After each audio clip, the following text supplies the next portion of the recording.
Hi there, I'm Tired, and you're watching another episode of Lore Huntress. So I was going through the Imperial Guard cosmetics, and I noticed something that appeared to sort of confirm a theory that I've had kind of since day one. One of the cosmetics, which we'll get to at the end, has a few very telling details there that I found quite interesting, so I just wanted to address those. But before we get into that, let's talk about legends who know how to use or have the ability to use phase tech. Those, of course, include Ashe and Wraith, and in the mobile game Fade. But also, Loba is one who can use it, and that's something that I feel like doesn't get addressed very often, but it appears that she can, in fact, use it.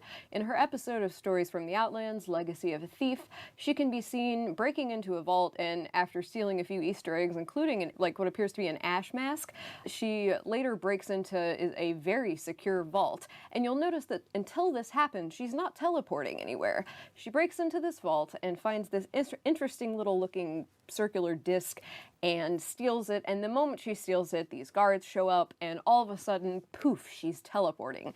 Prior to that, all of her thefts have been, kind of manually done.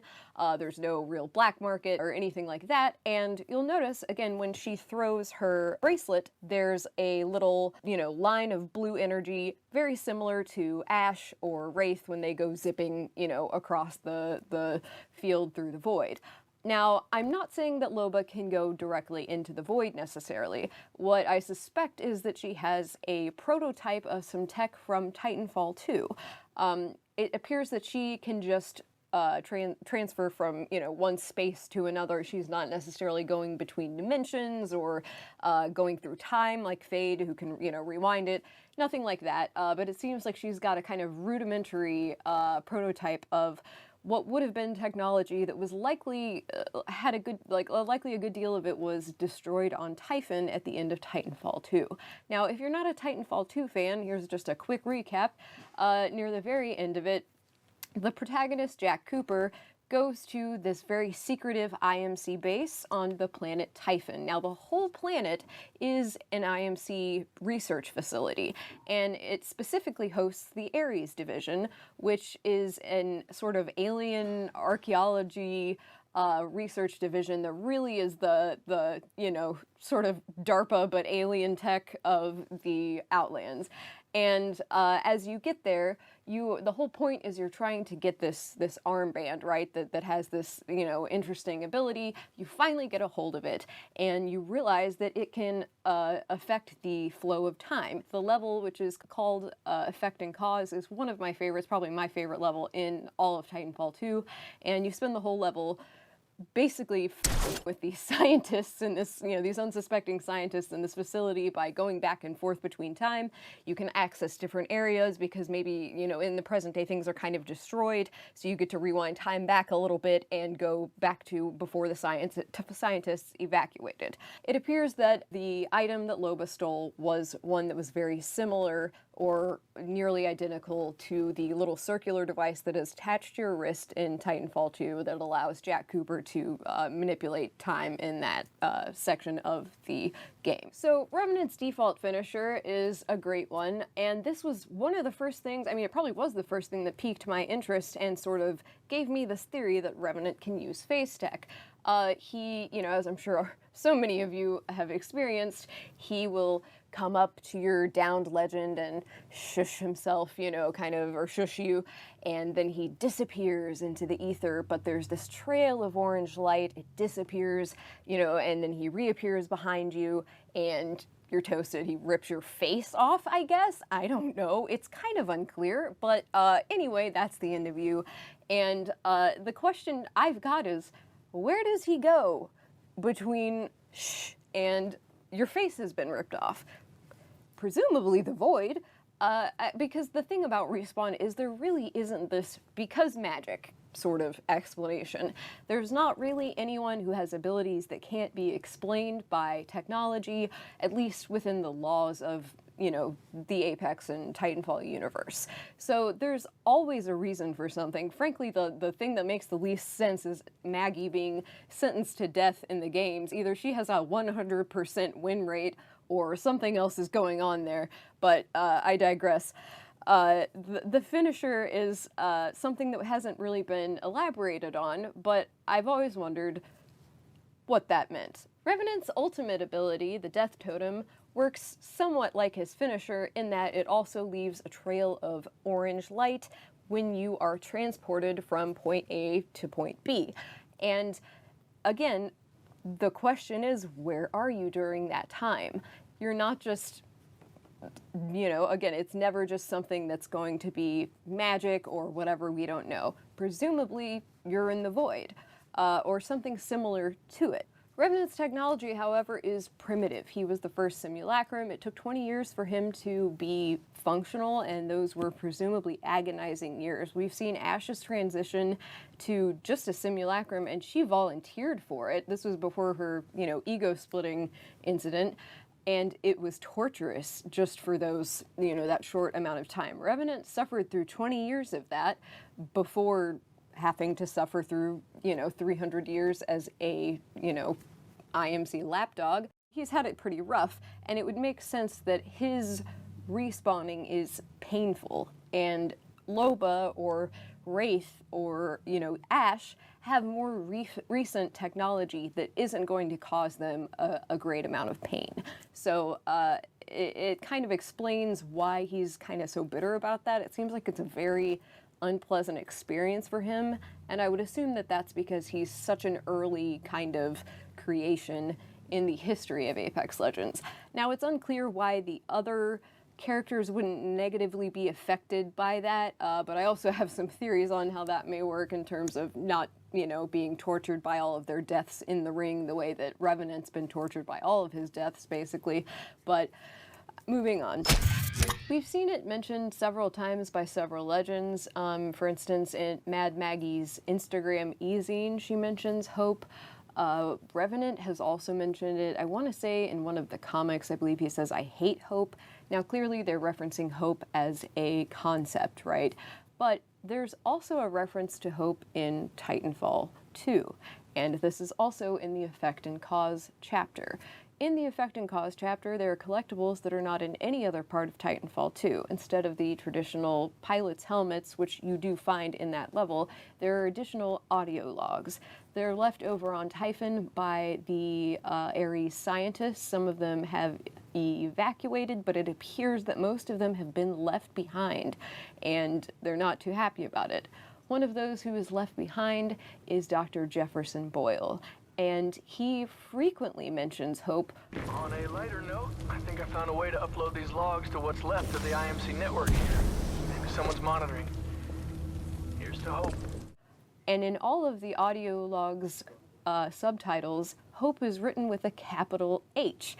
And there are several instances where it's worded in a way that could certainly be referring to a person or an AI or something else. Now, we know that Wraith's homeworld is Typhon, and of course she can use phase tech. So that's definitely something that's a little bit interesting, but it goes deeper than that. The recently released Hope's Dawn Heirloom set, which is a sort of recolor of Wraith's standard kunai knife, says instead of the Quieto, which is what is written on the handle of Wraith's standard heirloom kunai knife, it now says in the Hope's Dawn version, Hope Lives. And of course we know this new heirloom has a red sort of voidy looking thing kind of lining the edges of it instead of the traditional blue on the kunai. Now, of course, at first that sort of just looked like, oh, they gave us a recolor, interesting, but I suspect there's a little bit more to it than that. But before we get back to the hope thing, let's talk about Revenant Reborn. Now, recently, Thornton Smash, I'm sure you guys all know he's a data miner and makes some pretty great Apex content. He uncovered what appears to be he didn't data mine it, he heard from some playtesters who are currently playtesting Apex Legends that they are reworking Revenant's abilities. And this is apparently internally referred to as Revenant Reborn or Revenant Remastered, and it appears to be an almost full rework of his abilities that would see his ultimate replaced by something that leaves him and an enemy in a 1v1 in the void.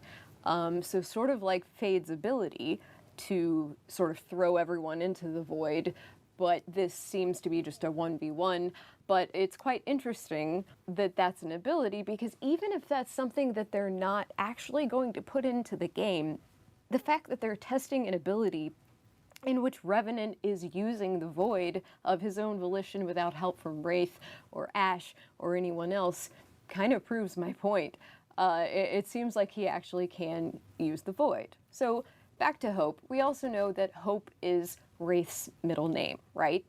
And we also found out that she knows about Dr. Jefferson Boyle, the guy who was left behind by the IMC on Typhon in the Ares facility. Now, he could potentially be a family member, a friend.